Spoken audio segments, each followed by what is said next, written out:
Perkenalkan, nama saya Aksel Dilamsyah. Kali ini saya akan menjelaskan apa itu fungsi pendidikan. Pendidikan adalah proses pewarisan bekal hidup untuk bertahan dan bertumbuh dari satu generasi ke generasi berikut, yang dapat meliputi pertama itu nilai dan pengetahuan, kedua keterampilan, ketiga kebiasaan.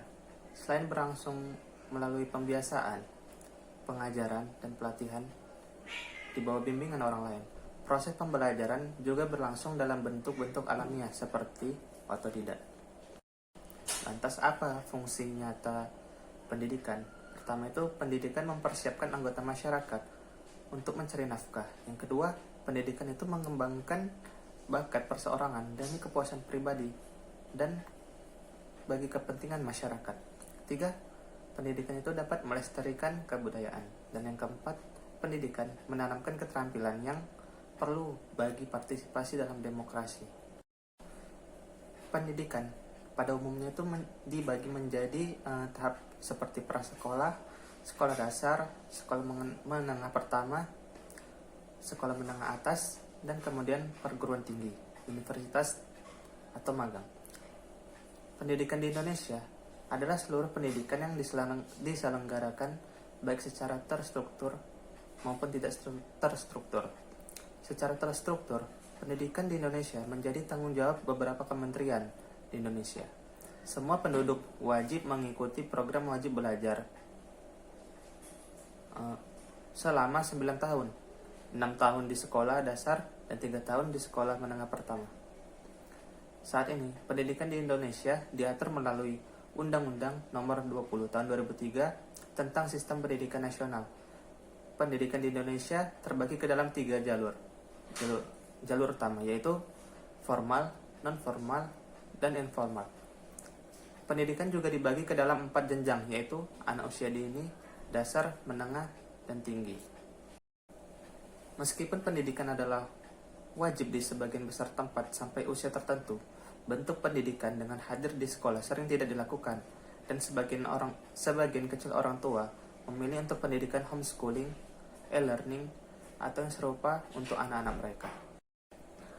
Tingkat pendidikan yang tinggi sangat penting untuk mencapai tingkat pertumbuhan ekonomi yang tinggi, katanya. Analisis empiris cenderung mendukung prediksi teoritis bahwa negara-negara miskin harus tumbuh lebih cepat dari negara-negara kaya karena mereka dapat mengadopsi teknologi yang sudah dicoba dan diuji oleh negara-negara kaya. Namun, transfer teknologi memerlukan manajer berpengetahuan dan insinyur yang mampu mengoperasikan mesin-mesin baru atau praktik produksi yang dipinjam dari pemimpin dalam rangka untuk menutup kesenjangan melalui peniruan. Oleh karena itu, kemampuan suatu negara untuk belajar dari pemimpin adalah fungsi dari efek human capital. Studi terbaru dari faktor-faktor penentu pertumbuhan ekonomi agregat telah menekankan pentingnya lembaga ekonomi fundamental dan peran keterampilan kognitif. Noam Chomsky, salah satu seorang pendidik dan ahli bahasa terkenal karena pemikiran yang hebat, ketika memberikan kuliah di Universitas Arizona, dia bertanya, pendidikan untuk siapa dan untuk apa?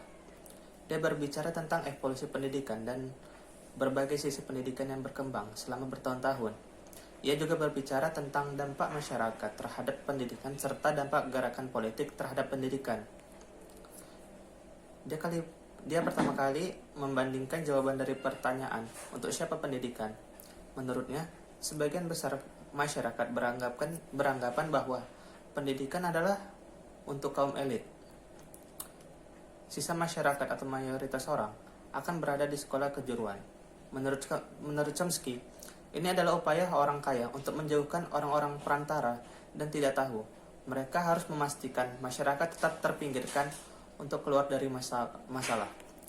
Dia berbicara tentang teori demokrasi dan sudut pandang yang kontras dari James Madison dan Aristoteles.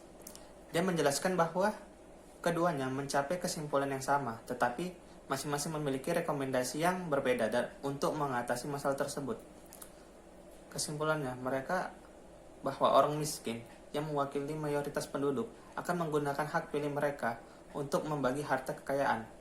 Rekomendasi Aristoteles adalah untuk mengurangi kualitas membuat semua orang.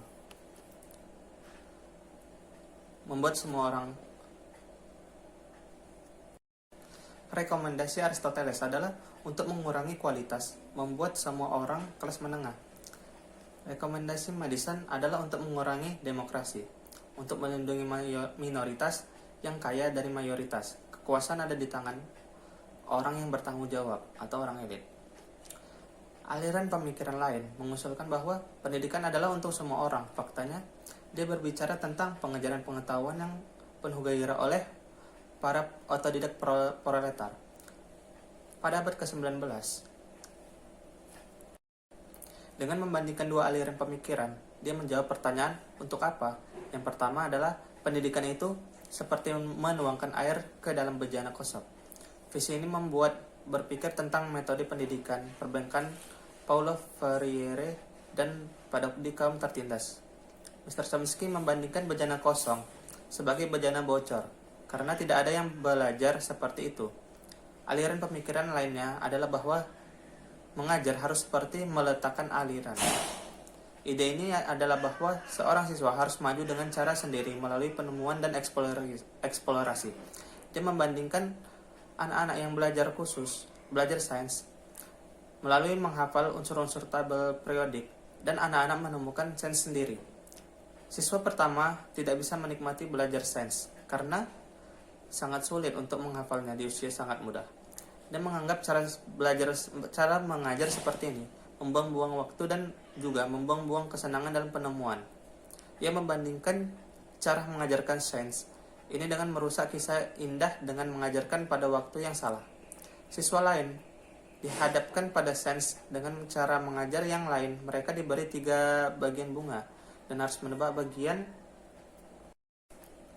Aliran pemikiran lain mengusulkan bahwa pendidikan adalah untuk semua orang. Faktanya, dia berbicara tentang pengejaran pengetahuan yang penuh gairah oleh para otodidak proletar. Dengan membandingkan dua aliran pemikiran, dia menjawab pertanyaan untuk apa. Yang pertama adalah pendidikan itu seperti menuangkan air ke dalam bejana kosong. Visi ini membuat aliran pemikiran lain mengusulkan bahwa pendidikan adalah untuk semua orang. Faktanya, dia berbicara tentang pengejaran pengetahuan yang penuh gairah oleh para otodidak proletar. Dengan membandingkan dua aliran pemikiran, dia menjawab pertanyaan untuk apa. Yang pertama adalah pendidikan itu seperti menuangkan air ke dalam bejana kosong. Mr. Chomsky membandingkan bejana kosong sebagai bejana bocor karena tidak ada yang belajar seperti itu. Aliran pemikiran lainnya adalah bahwa mengajar itu harus seperti meletakkan aliran. Ide ini adalah bahwa seseorang siswa harus maju dengan sendirinya melalui penemuan dan eksplorasi. Dia membandingkan anak-anak yang belajar sains melalui menghafal unsur-unsur tabel periodik dan anak-anak menemukan sains sendiri. Siswa pertama tidak bisa menikmati pelajaran sains karena sangat sulit untuk menghafalnya di usia yang sangat muda. Dia menganggap cara belajar seperti itu membuang-buang waktu dan juga membuang-buang kesenangan dalam penemuan. Ia membandingkan cara mengajarkan sains ini dengan merusak kisah indah dengan mengajarkannya pada waktu yang salah. Siswa lain dihadapkan pada sains dengan cara mengajar yang lain. Mereka diberi 3 bagian bunga dan harus menebak bagian mana yang merupakan biji, dan mereka harus berkolaborasi, menyelidiki, dan bertanya pada diri sendiri untuk menemukan jawabannya. Siswa-siswi ini tidak terasing dari belajar sains. Mereka mungkin ingin belajar lebih banyak setelah proyek ini. Profesor Chomsky memberikan gambaran menarik tentang peristiwa politik dan sejarah yang terjadi di Amerika Serikat yang mengubah pendidikan secara kritis. Pertama, industrialisasi mengubah seluruh pandangan pendidikan. Hal ini dilatar belakangi oleh peralihan dari masyarakat agraris menjadi masyarakat industri. Profesor Chomsky menyebutkan bahwa pendidikan semacam ini sebagai pendidikan yang menjauhkan orang-orang dari tenggorokan mereka. Pendidikan yang akan menghalangi pekerjaan dari kebebasan martabat dan budaya. Ia menjelaskan dampak perubahan dan nilai-nilai baru yang harus ditanamkan yang disebut semangat baru zaman. Pemasaran dan produksi sekarang dikhususkan untuk menciptakan keinginan dan merangsang konsumerisme. perusahaan energi, dan mobil berubah menjadi masyarakat yang menggunakan bahan bakar secara besar-besaran, yang mengarah pada perusakan lingkungan milik bersama. Pendidikan dipengaruhi oleh individualisme, karena universitas mulai menggunakan tenaga kerja murah, menggunakan mahasiswa pasca sarjana untuk mengajar kepada mahasiswa sarjana, ruang kelas yang lebih besar, dan lain-lain. Mereka menemukan strategi yang akan terlihat bagus pada anggaran, tetapi sangat mempengaruhi kualitas pendidikan, dan hasilnya kenaikan biaya kuliah secara historis terkait dengan pemikiran tentang kegagalan untuk mengindoktrinasi kepada kaum muda. Mungkin sekian dari penjelasan saya. Apabila ada salah kata, mohon dimaafkan. Assalamualaikum warahmatullahi wabarakatuh.